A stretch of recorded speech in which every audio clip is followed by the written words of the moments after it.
every game happen on Saturday. March 29th, we have 7 games. Let's talk about them. The first game is the Kings and the Magic. The Kings is in must-win mode, but they got destroyed by 30. DeRozan finally had a good one, 7 for 11 from the field, 21 points, but just not enough.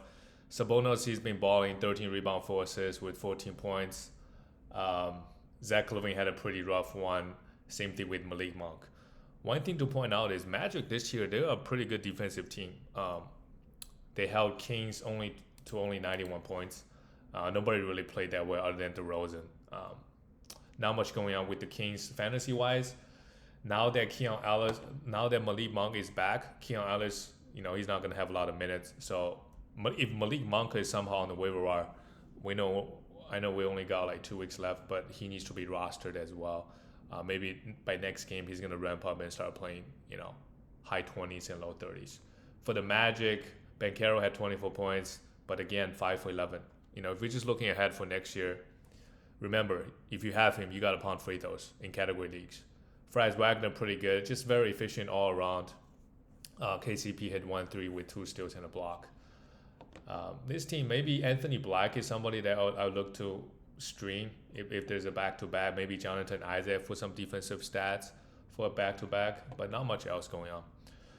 The next game, the two tanking teams and the Brooklyn Nets failed their mission. They actually won the game, 115-112.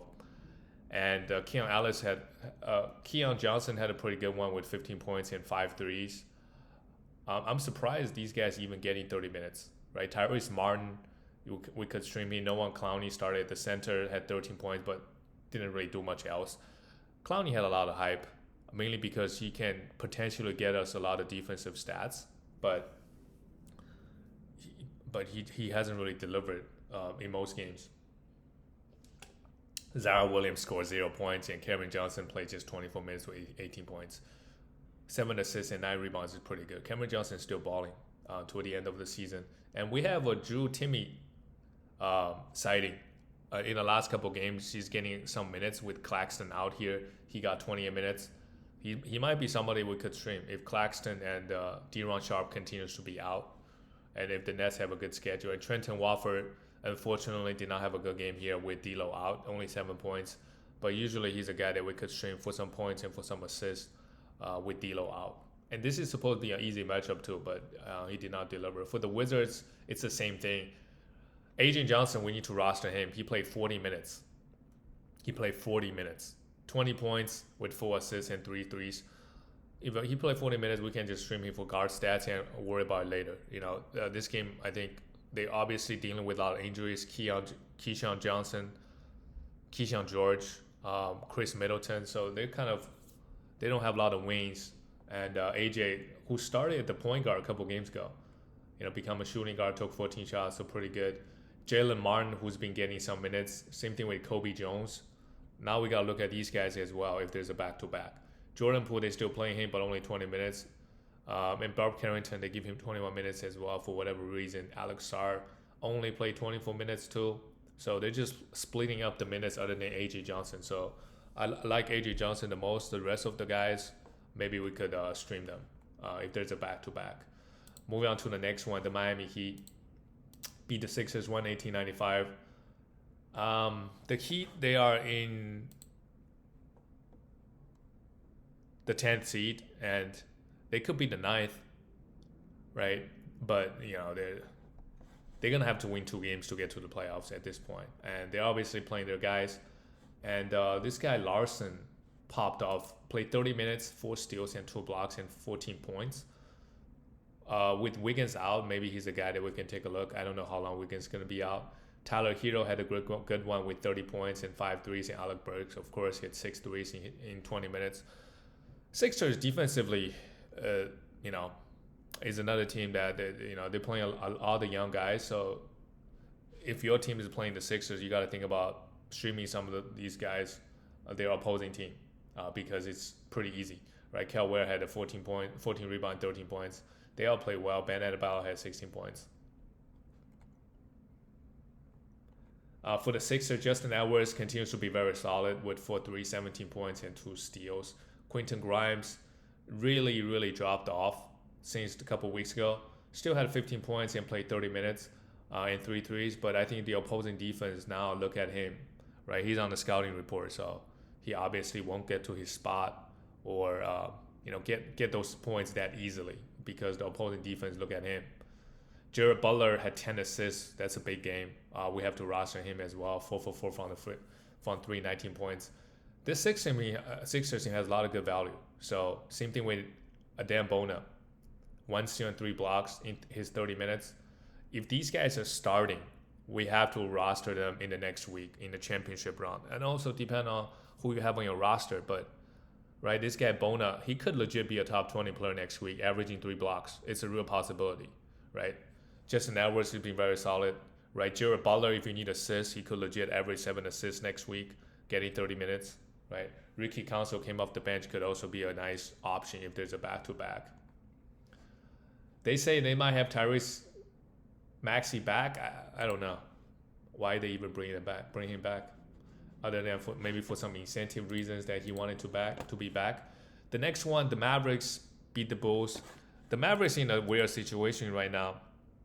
I wouldn't say in a weird situation. I thought they're just gonna kind of pound things away, but they want to compete for their 10th spot. So they got AD back, who still had a 18 points, 7 for 23. Another rough game for AD, but the minutes is up. I think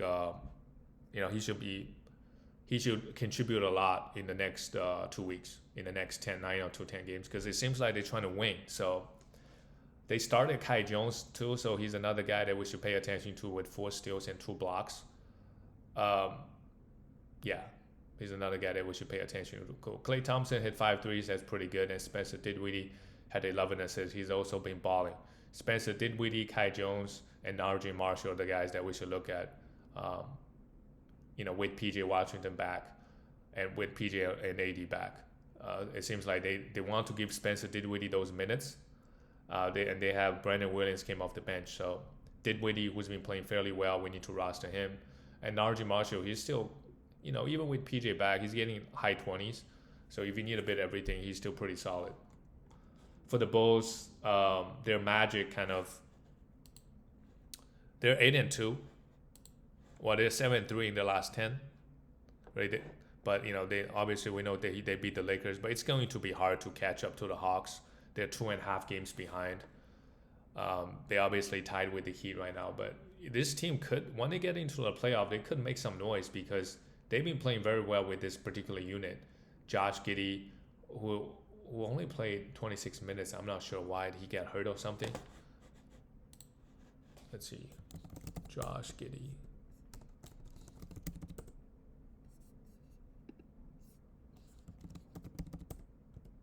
No, I don't know why. He's only played. He's not hurt. Maybe just a back-to-back. Maybe rest him a little bit. Kobe White continues to be solid with 25 points. Vucevic had a great one as well, 25 points and 2 threes. And Matas is a must roster.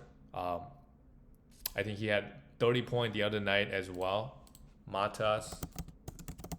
Let's see. He had 31 points versus the Lakers. Right, played 24 and 25 minutes 2 games after, and then last night he played 30 minutes at 28 points. So if you need some defensive stats, he can provide you some blocks. He's a very tall, lengthy guy, so he can get you some rebound and assists. Really good game for him because he got 9 rebounds and 6 assists as well. So next week, we should also take a very serious look at him. And Kevin Huerter, of course, if you need a bit of counting stats across the board, he's also a very solid option. The next team, the Lakers. They beat the Pacers, the Grizzlies, 134-126.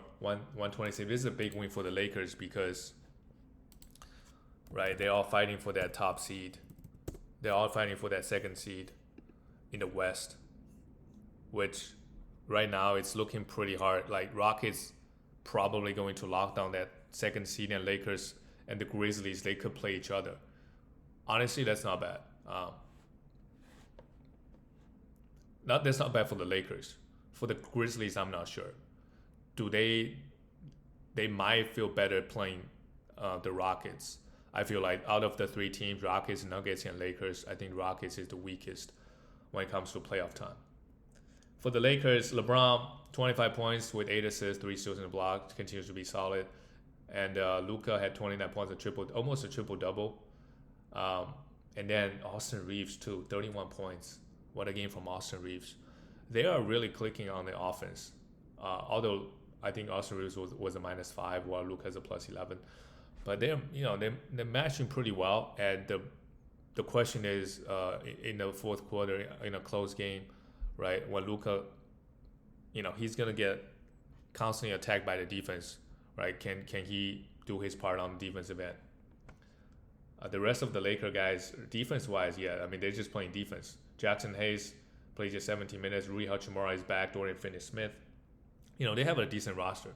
They can definitely compete this year. For the Grizzlies, Ja Morant came back. Rough game shooting the ball, but had 10 assists and 22 points. Desmond Bane and Jaren Jackson Jr. both had a good game offensively, especially Desmond Bane, 5 for 8 from 3. They shot 53% and still lost to the Lakers. They also shot 44% from 3. Santi Aldama came off the bench, played 26 minutes. I think, he's just somebody that we could stream. Right? Scottie Pippen Jr. with Ja Morant back, I think we could drop him, but if, Ja misses the back-to-back, he's for sure, we could stream. We know how good he is. Moving on to the last game, the next game, the Indiana Pacers lost to Oklahoma City Thunder 111-132. Yeah, to be expected. They can't really compete with OKC, at least this Indiana Pacer team. Tyrese Halliburton, only 3 assists here, 18 points. Somewhat disappointing, but he's been really, really good in terms of assists, getting the assists in the last 2 weeks. Andrew Nembhard had a decent game offensively. At least it looks like 16 points and 7 assists. Because of the blowout, Miles Turner, Siakam, their minutes were kind of low. And for OKC, Shea still had 33 points, 8 assists, 7 rebounds. Didn't shoot the ball that well, 10 for 23, but still got to the line 10 times and went 3 for 6 from 3. Cason Wallace, even with Jalen Williams back, right? I guess Chet Holmgren was out. Pretty solid. 30 minutes, 2 threes, 2 steals and a block. A perfect 3-and-D guy on your roster. Jalen Williams had 18 points and 6 assists. There was a stretch he was a top 10 player. But next year, I think I don't necessarily reach for him in the third round, right? Maybe fourth, because with everybody healthy, he's just not going to be that. He's just not going to score 30 points because Shea, the MVP guy, he's averaging 33. You're just not going to get a lot of usage. And if you're not playing at the center, you're not getting a lot of defensive stats. So the value is just really just not there, right? He can average 10 points, 20 points, 5 rebounds, 5 assists, maybe 4 assists, and with decent percentages and good defensive stats, but that's not enough for him to be like a top 20 player, right? More like top around 30 or 40 range. So that's my expectation for Jalen Williams next year. I wouldn't really, because we kind of already seen his ceiling, unless OKC makes some changes. But Shea is by far the number 1 guy. And then the rest of the guys, they have to kind of follow and, get whatever is left. Last game of the night, we have the Celtics beat the Spurs. It's amazing how quickly Jason Tatum came back and had a decent game, 29 points. Because the ankle injury usually is, you're out for a week. Right? He came back within a week, I believe. 8 assists and 10 rebounds, 2 threes. He's just really good. Porzingis had 11 points and 2 blocks. Happy with that. Only played 25 minutes. I'm not sure why Derek White played 40.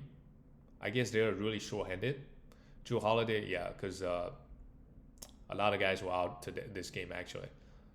So a perfect game to stream Luke Cornett or Sam Hauser.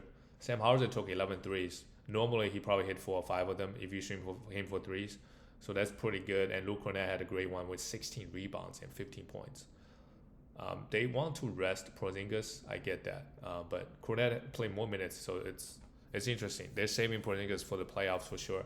Celtics just have such a good roster, Really, really good roster. All the bench guys seem to pretty solid too, like Sam Hauser, Luke Cornett, do their job pretty well.